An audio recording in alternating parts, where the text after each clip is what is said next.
বাঙালি কোচরা ready না, কথাটা ভুল।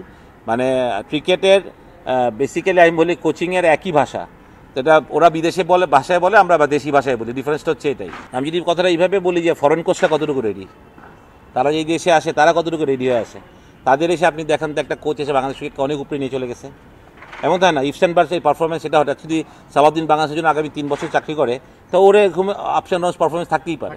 হ্যাঁ, এটা ওর হবে, ওর ভালো হবে। কিন্তু যখনই সালাউদ্দিন একটা সিরিজ খারাপ করবে তখন আপনি বাদ দিয়ে দিবেন, তাহলে তো আপনি কোনদিন কোচকে স্টেবল দেবেন না। আপনি তো ফরেন কোচের ক্ষেত্রে সেটা করেন না, বিকজ আপনার অনেক টার্মস অ্যান্ড কন্ডিশন থাকে, 3 মাসের স্যালারি দিয়ে বাদ দিতে হবে, তখন আপনি এগুলো অনেক কিছু চিন্তা করেন। তা আমাদের তো রেজাল্ট যে এরকম একটা, যত কোচকে আপনি দেখেন, আপনি যখন ফিল সিমন্স এসছে, ওর যে প্রথম শুরু করলো, তখন তো আপনি বাংলাদেশি কোনো কোচ হলে আপনি আর বিসিবিতে ঢুকতে দিবেন না, ঠিক না? বাট মানে আপনাকে সময় দিতে হবে। বাঙালি কোচরা রেডি না, কথাটা ভুল।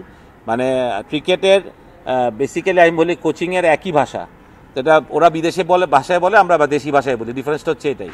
কিন্তু আপনি কি বলবেন যে সচিন তেন্ডুলকার কিংবা আমি যদি বলি ডাব্লিউজি গ্রেস, স্কোয়ার কাট ডিফারেন্স?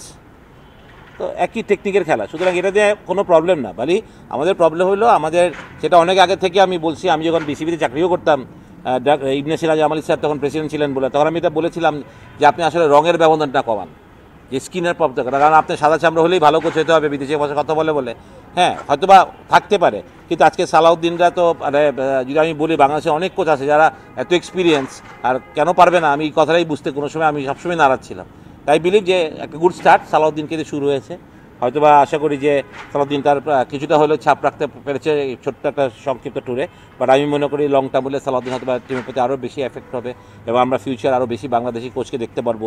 আমার মনে হয় যে ফাস্ট বোলিংয়েও আমাদের বাংলাদেশে অনেক কোচ তৈরি হয়ে যাচ্ছে, তাদের ব্যাপারেও চিন্তা করতে পারে ক্রিকেট বোর্ড। ফিল্ডিংয়েও আমাদের অনেক ভালো কোচ আছে, যে আমাদের বিদেশ থেকে একটা ফিল্ডিং কোচ না বিদেশ থেকে আনতে হবে, আমি এটা বিশ্বাস করি না।